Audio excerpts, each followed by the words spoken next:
Now, it seemed simple, didn't it? Beat Crystal Palace at home, keep your hopes of staying in the league alive.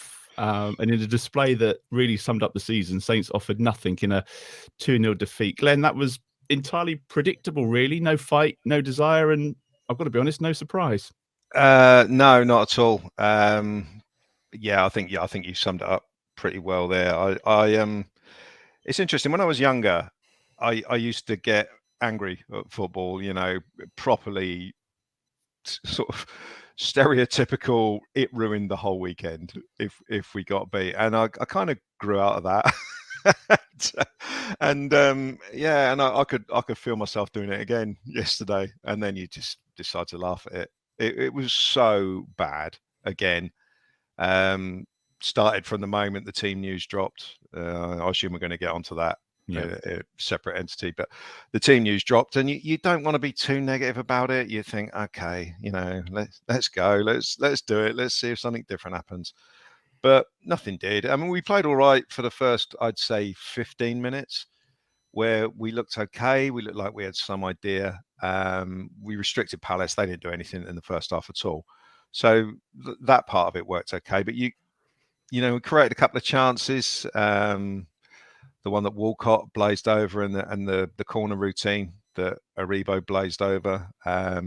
Noticed I've said blazed over twice. We didn't work the goalkeeper, and both of those should have been, giving Johnston some work to do, but didn't happen.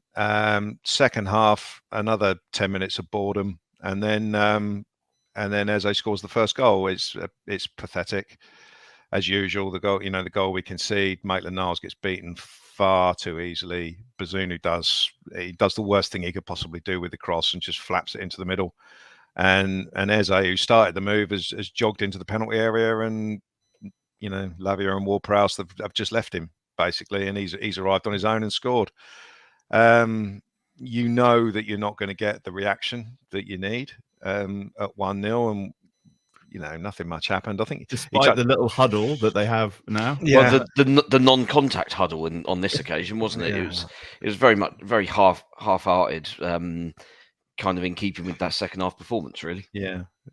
So we chucked on a couple of subs. It was Torpol and Gineppo for Aribo and Walcott, who were both pathetic and wouldn't be missed at all. But we didn't play to Paul's strengths at all. And before we sort of like adapted at all, Eze gets free and scores again.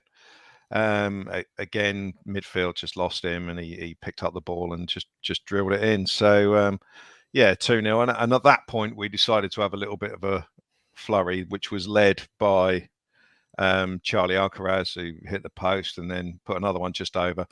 So having kind of built up a head of steam for the first time in the game that we should have been doing since the start, all inspired by one bloke, Sellers, of course, takes him off, which is just mental. He wasn't tracking back. Oh, for God's sake. It's just ridiculous. So he proved he can't pick a team from the start, and he can't change the game and read it either. So taking Alcaraz off, I just felt like walking out at that stage. Because he brought on Edozie, who he obviously doesn't trust. He's never played him at all, and Stuart Armstrong, who's been rubbish the last few weeks. But what are they going to do in 10 minutes? So it's an absolute crazy substitution, just of a guy who didn't seem to know what he was doing at that point. And it was just general garbage. I mean, we played with 2 false nines this week, and. I asked Jacob last week whether we were still using the playbook, and the red zone at the edge, the edge of the penalty area and all that stuff. I was watching in the first half. There was no one in that red zone. There was just no one there. You had Sulemana out wide. You had Walcott out wide. You had Aribo kind of jogging in from midfield, and Alcaraz trying to get in there, but there was no one there. And the midfield picked up the ball, and quite often that was Aribo back in midfield. And he looked up, and there's no one there, just 2 central defenders. So I don't know. I'd love Ruben Sellers to explain. Well, no, I wouldn't, because I couldn't be bothered to listen. But I'd love him to explain how he thought we were going to score a goal in that game. Teams know now, don't give free kicks away around the edge of the box, and that's Southampton done. But having said that, we did create a couple of chances in the first half, but we missed them. And it's the usual: give away a soft goal and absolutely no way back into the game. So it was pathetic. Yeah, it's another nail in the coffin. But once again, you look at the league table, and we're like the monster that won't die in your nightmare. Run out of nails for that coffin, aren't we? Yeah, or the turd that won't flush. That's us at the moment. We're still 4 points behind, and it's ridiculous. And the other rubbish teams keep losing, but it doesn't make the slightest difference. If we're 4 points behind, looking at us at the moment, we're struggling to get 4 points between now and the end of the season. Struggling to get 4 goals between now and the end of the season. It's just pathetic again. And I wouldn't blame anybody if they just can't be bothered with it for the rest of the season from a supporter's point of view. But, Steve, what was your take on yesterday? I mean, play well for 45 minutes in patches, create some chances, don't take them, lose. It seems like it's just the same every week now for us. We're more or less. Same problems, aren't we? Yeah, I mean, I think we were okay in patches in the first half. As Glenn said, created 2 or 3 half decent openings. Palace did nothing. We kept them at arm's length, and we kind of looked like in the thing that we sort of said last week in previewing this game was that Palace were kind of the worst possible opponent for us because they sit in deep and try and hit us on the counter attack and basically just pick us off. And actually, we seem to be quite well covered and well practiced on how to kind of recover from those sort of situations. And first half defensively, I thought, yeah, okay, we're pretty sound here. Going forward, it was a little bit sluggish, but I think we're in this sort of middle sort of ether period where we're not sure whether we sort of how much we want to commit going forward because we don't quite trust ourselves at the back. So as a result, we don't go full throttle for the whole time. We kind of pick and choose our moments, which against the better teams I think is absolutely fine. Against the weaker sides, and I mean for all that Palace have obviously picked up under Hodgson since their fixture list has got significantly easier. They didn't offer anything really, and it was frustrating that a defence that's very clearly sort of there to be got at, as demonstrated by the fact that we did carve them open 3 or 4 times. We didn't really commit full pace to it all, really. I mean, as Glenn said, playing with 2 false nines. I mean, the Rebo was decent for the first 20 minutes or so, basically because I don't think Palace quite expected that to be the way we were going to set up, and it just surprised them. So he found some good pockets of space, but once they worked it out and adjusted accordingly, he was kind of anonymous. Really, didn't do anything. Walcott was okay in the channels in the first half, but as ever with him, he makes brilliant runs on a very regular basis, and yet every single person who's trying to play a pass to him always delays the pass by a fraction of a second. The difference between players at the top is that they've always got the confidence that someone's making the run, and they just play the pass. There's no sort of thought process about it. You just do it. It's instinct. And I think Walcott wouldn't get into a better team these days, but if he was playing in a better team, he'd have had so many through balls in the last 4 or 5 weeks. He'd have absolutely thrived on it. But we've played one good pass through to him yesterday, which was the shot that he put just over. And other than that, we delayed it too much, and he'd then get flagged offside. So that was frustrating. Second half, as we've seen so often this season, we literally just didn't turn up. Palace put a little bit more sort of attacking effort into it, obviously seeing that we were there for the taking, although quite how they didn't work that out from before kickoff, I don't quite understand. I mean, have you not seen any games this season?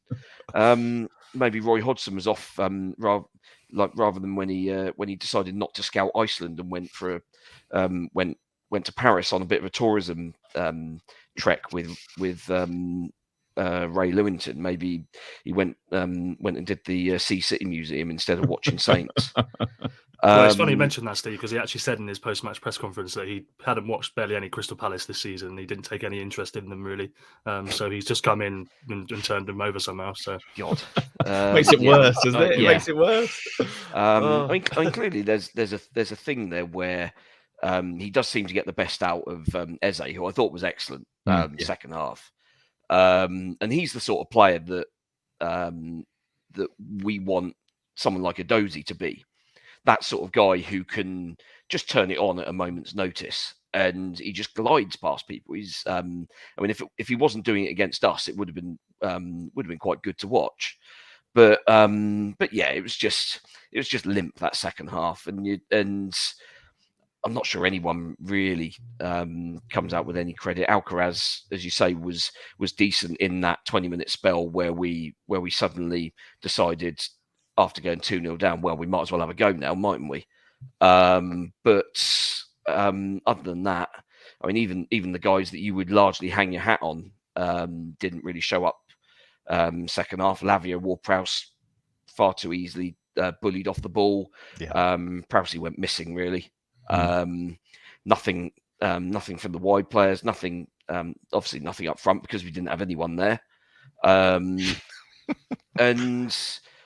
then you're back to the mess at the back where I mean, Bednarek weirdly makes the correct decision to try and to shepherd the ball out of play, and then does nothing to shepherd the ball out of play. He basically just stands there and lets the guy come around the back of him, and he got away with it. But that was the point at which everyone turned on him again, and I mean, it's just pathetic. It's just again, square pegs in round holes again at fullback. Yeah. Maitland-Niles was all right in patches in the first half, dreadful in the second, far too easily beaten on the left for the first goal for the cross. I mean, that the ball shouldn't be at the guy's feet in the penalty area at that point. He should have been engaged probably 5-10 yards away from the touchline. And Walker-Peters ineffective on the left because he's not left-footed, so there's no natural balance there. I mean, Perro, I appreciate that his sort of defensive awareness can slip at times, and I know that's I'm pretty sure that's why he's not in the team on a regular basis, and why we keep going with this sort of nonsense of playing everybody out of position to accommodate. But he just provides some natural balance and scored a couple of goals as well. Well, and a bit of attacking output. I mean, we've got 24 league goals all season. He's got 1/12 of those. Yeah. Well, I'll tell you what, positive that came out of yesterday is that Maitland-Niles can't play next week. Of course, because of the loan. Yeah. Alfie, there seemed to be an air of acceptance from the players and the crowd at that final whistle. I think, is it a case of deep down we all knew that this was how it was going to play out, and it just went to the script? That's what we thought was going to happen yesterday.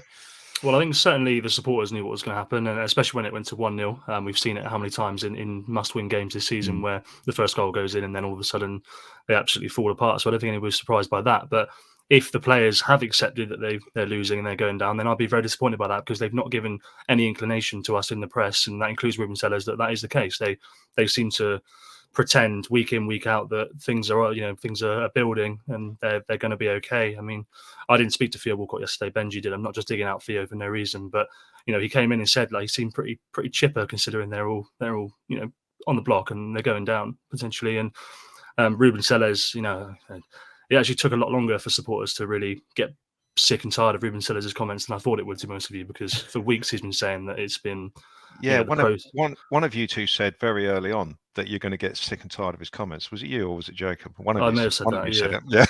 Yeah. Well, I like he's very polite. He's very considerate, but ultimately he's put up with it if the results were okay. Exactly. Yeah, he's not hugely interested, and I don't. To be honest with you, believe a word that he says. I don't think he believes it either. I think he's just trying to protect the players. I think he's worked out that this is a mentally deficient group, and I don't mean like they're not clever. I mean they're scared. They're not brave.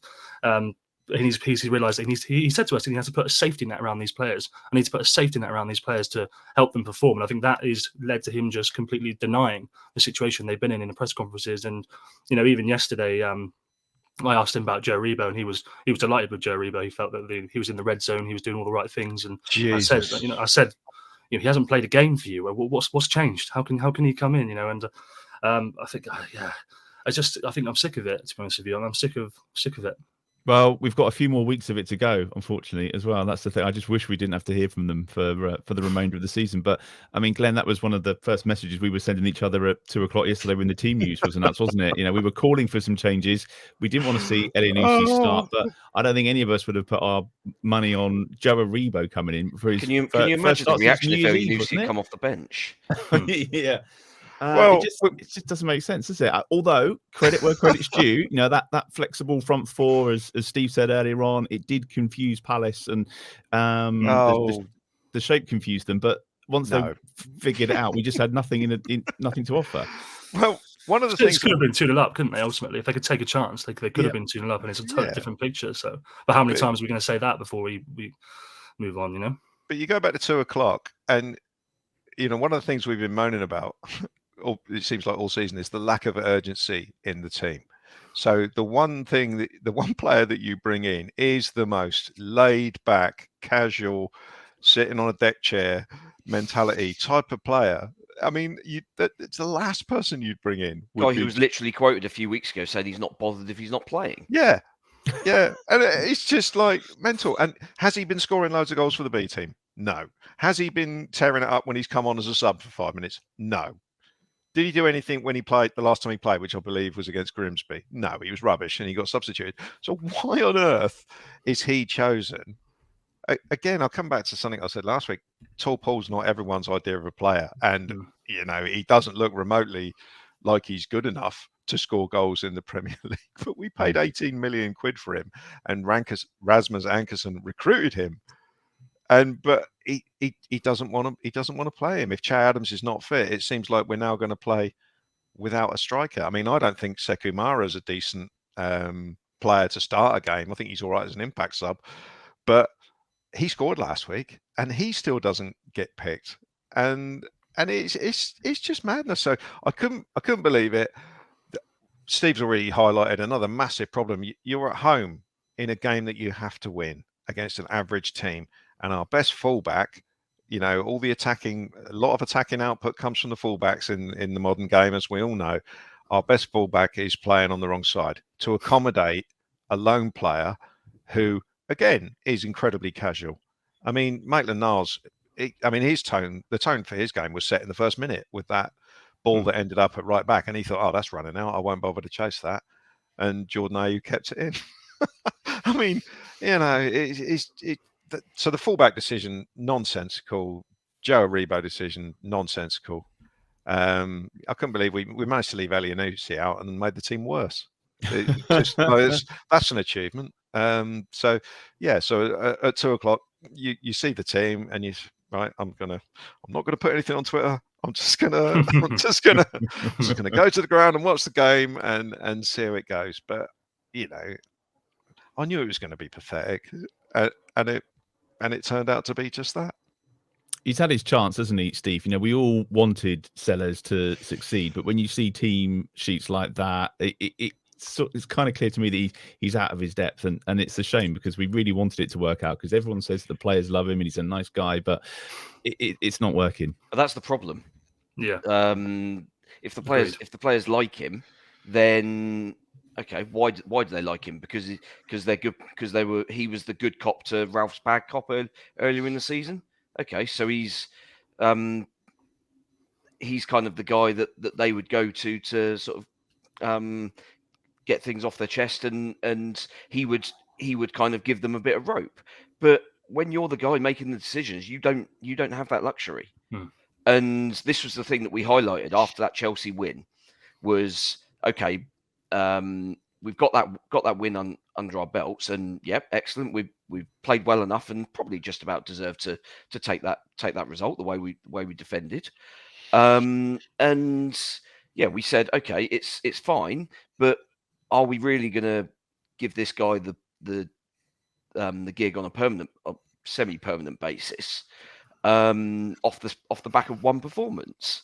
Because caretakers have a history of doing this. You get an initial sort of uplift because the players are relieved that the guy they didn't like has gone, and the guy that they do like is now in charge, and they're happy for him, and they'll run through a brick wall for him for 3 games, and then all of a sudden it's like, oh, we've got to actually take orders from this guy now. Is he trying to actually be serious manager now rather than friendly manager?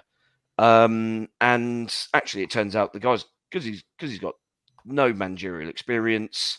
There's no nous there at all. And I mean, for all that we all kind of had a bit of a giggle at Hodgson being given the Palace job.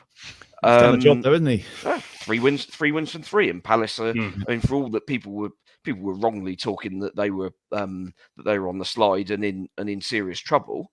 I mean, they're looking at the top half again now. And yeah, it's been a mistake. And I mean, I was kind of semi-serious, probably about 75-80% serious actually, with my tweet after the game saying, how about a 4th manager this season then? Because I don't see, I mean, as Glenn said earlier, I don't see where we're getting 4 goals, let alone 4 points to make up the gap on the teams above. And that's even discounting the fact that clearly they will also take some points at some stage this season. I said on the podcast ages ago, I think that the players still call him Ruben even to this day in all the interviews, and that always jars me a little bit. I just feel like Gaffer or the boss, or it's Ruben, which is interesting. I mean, you don't look at the results on the Sellers. I think they've won 2 games, 2 draws, and they've lost the rest. The wins were against Chelsea, who were diabolical. Leicester, who tried their hardest to not score that day. They drew with 10 Man United. They drew with Tottenham, managed by a bloke who wanted to get fired, and they've lost every other game. They've scored 6 goals in that time. I think the results, they're marginally better than Nathan Jones, but I think they're pretty poor. I wasn't calling him Ruben when he took Alcaraz off. I was calling him something else entirely. That's the thing. I think it was Benji yesterday, Alfie, that pointed out, or maybe today, that the stats don't lie, do they? We've had, I think, 4 of those big 6-pointers now, and he's lost 3 of them. And we've only scored once in one of those games. So, and don't get me wrong, the players have to accept responsibility for that as well. The player, they do not have it in the big moment. Very clearly, it's not all Ruben's fault. But yeah, the stats speak for themselves. In terms of an audition process and looking at someone to bring us back next year, he's not exactly covering himself in glory. No. Couple of things. Paul says, I only want 3 things from the rest of the season. Now, Prowse to break Beckham's record whilst playing for us, which is fair. Please don't let Bournemouth be the team to relegate us, which could happen. And finally, the club need to move on from Sellers now, or at least make it clear that he won't be the manager for pre-season and next year. And a lot of people saying the same kind of things today. As you mentioned, Glenn, though, we are only 4 points away from safety. So I don't know. Is there's still some football to play? Well, we haven't played much recently. No, I can't even be bothered to think about it, to be honest. For me, it wouldn't matter if we were 1 point behind. We're so bad. I mean, what are we going to get at Arsenal next week? So let us say we're lucky. We're incredibly lucky that we're still anywhere near it. I imagine that 23 points after 32 games, 31 games, normally sees you miles away. I've been thinking a lot about the season we got relegated in 2004-05. That team was miles better than this one. I was trying to think. We scored loads of goals and conceded loads of goals, but at least we go down with more of a fight. I can't remember. Yeah, well, there was some great games at the end of the season. I remember one game at St Mary's where we beat Norwich. Henri Camara scoring the last minute. It was great. He scored the last minute winner. Roof came off, but practically it was brilliant. There were some moments like that. Whereas this team, it's like creeping death, isn't it? It's just horrendous. There's just nothing about it that is any good. And I mean, you try and be positive, but there's nothing to be positive about at all. There is absolutely nothing to be positive about. There's nothing in this team that suggests that they're even going to get 4 points between now and the end of the season. I mean, it's probably impossible with the fixtures for the other 3 teams to keep on losing. I mean, if you want to grasp at straws, you're looking at Everton getting deducted points for financial irregularities, and then you've still got to catch 2 of the others. And I just don't see it. Bournemouth. I know we're not predicting Bournemouth, but I'll get my 1-0 defeat in now. Yeah. It's in fact, we might as well not even predict Saints scoring. We might as well just make it easy and predict what the other team are going to get. It's so bad. It is only 4 points, but I have absolutely no hope and no confidence that we'll get anywhere near another team, and we'll go down flat last. I think that sentiment is shared by pretty much everybody watching or listening this week.